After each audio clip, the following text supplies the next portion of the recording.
Hey guys, this is Charlton Rodriguez. You are watching The Functional You.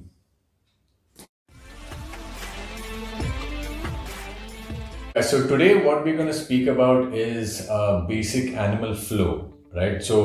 Animal flow was something that got my attention, I think so 2 or 3 years back, and I've not been consistent at it, but I do incorporate it in my training. Now, animal flow is was created or structured. I would say structured by a person called Mike Fitch, and it's basically more of ground movements, ground centered movements, and it does not require any equipment.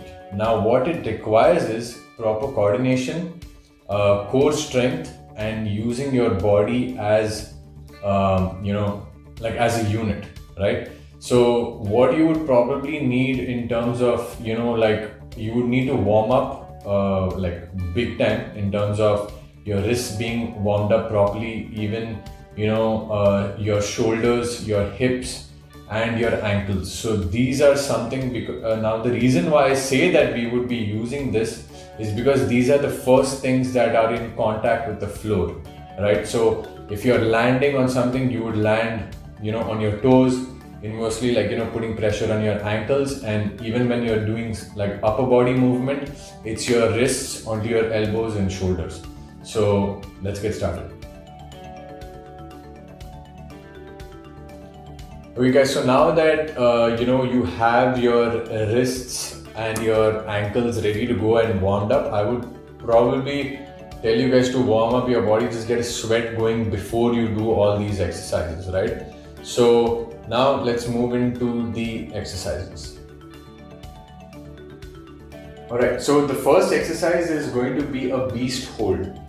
Now, a beast hold is something that's a static exercise and not a dynamic one. The dynamic one is something that would change over time, and static is constant throughout.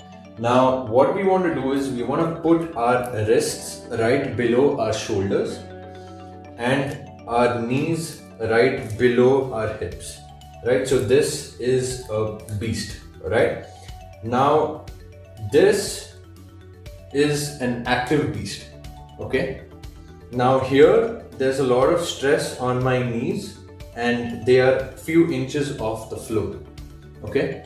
Now a loaded beast is when I move back, okay? And then I come back, okay? You can also do it another way where you can bring your hands forward and you can go down, right?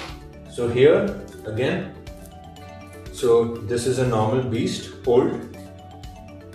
Now if I want to go to active beast, I put my hands, I get my knees up, push my hands forward, and I sit back. Okay. Now from here, there is an active beast reach as well.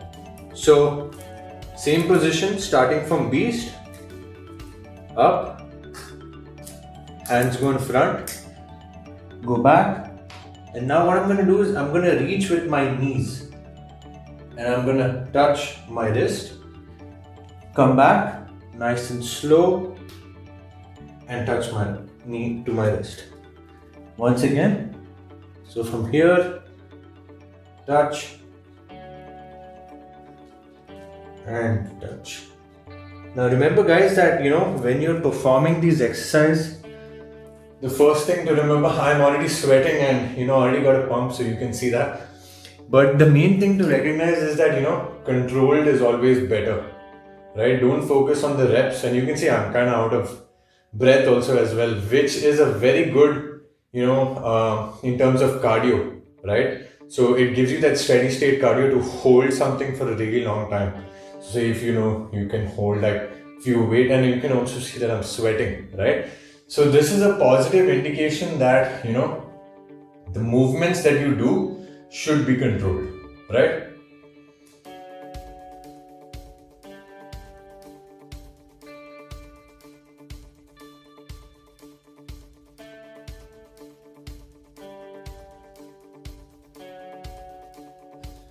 So now that we've learned different transitions from the beast hold or the beast position, now the different one is a crab.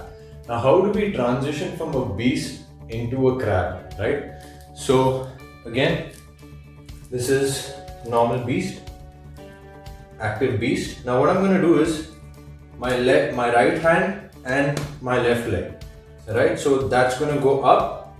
I'm going to switch and I'm going to go down, right? So this is crab. So again, so it's always the opposite hand. I mean so if it's your right hand, it's good. If you're going to switch with your right hand, then it's your left leg. We're going to switch with the left hand, it's your right leg, right? So what I want to do is, so again, core stability, switch, you're here, right?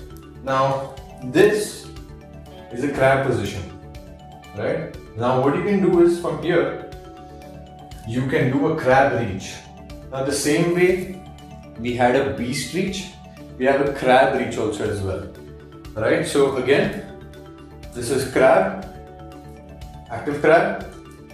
Now I'm going to bring my hand, so I'm going to reach that way, right? So I'm going to bring my hand here, I'm going to bridge and I'm going to look at my thumb and then bring my hand back, down, same thing.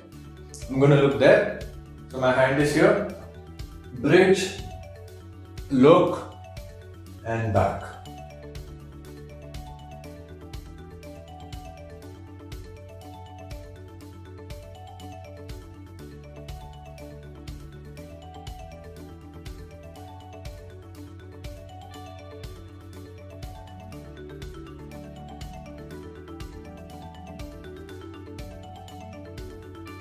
So now we've learned transitions from beast to crab, and now there's another pose or another variation from beast is to ape, right? So we are in the beast hold.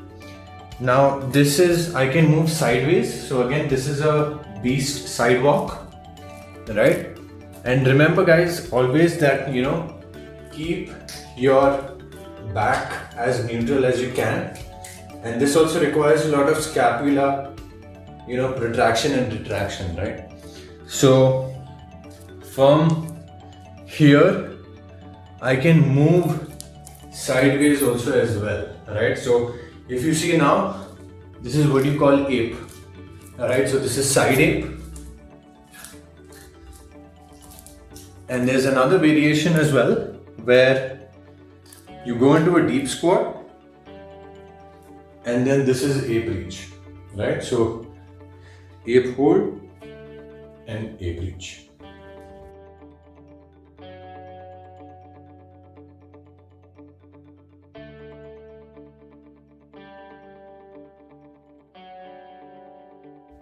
Okay, so far we've covered ape, crab, and beast. So now we're going to move into a little advanced, but I thought I would just include it in here for people who would, check out the video. So this is a lizard walk, right? I mean, there are different names to it, but I refer to it as lizard. So it's a pretty hard movement. It requires a lot of shoulder stability and hip flexor, like bringing your quads all the way to your armpits or to your lats, right? So I'm just going to do it statically. I mean, not statically necessarily, but I'll be just doing it in one place, but I'll be moving at the same time. So it starts from a push-up, and you're going to move again, right? The principle of the opposite limb. So 1 and 2. All right. So here. Now, subsequently, what you can do is you can walk as well with this, right? So if I'm here, I can start walking. Now once I'm here, again the opposite, bend down, come back and bend, right?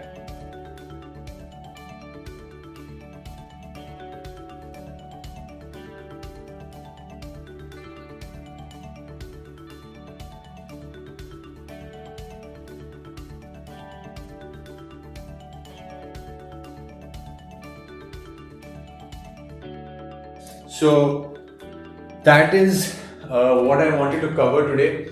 I hope you guys enjoyed it, and you can add this into your routines probably once or twice in a week, depending on how good you want to get at it, and also the transitions, right? So, one transition that I wasn't so comfortable with and not am till date is, from beast, so to crab, right? So my foot positioning is not the best, and these transitions should always be done slow, right? So something that's slow is more controlled, and you using your body in a better way rather than using momentum, right? So from beast, slowly to crab, and then back again, and then you go to ape, right? And then you can come from here and then start walking, right? So include these in your workouts. It's definitely going to test your level of fitness for sure. It did mine, so I'm sure you are no different. But yeah, so I hope you guys enjoyed the video, and I will catch you all next week. Thank you. Good. This is like bloopers.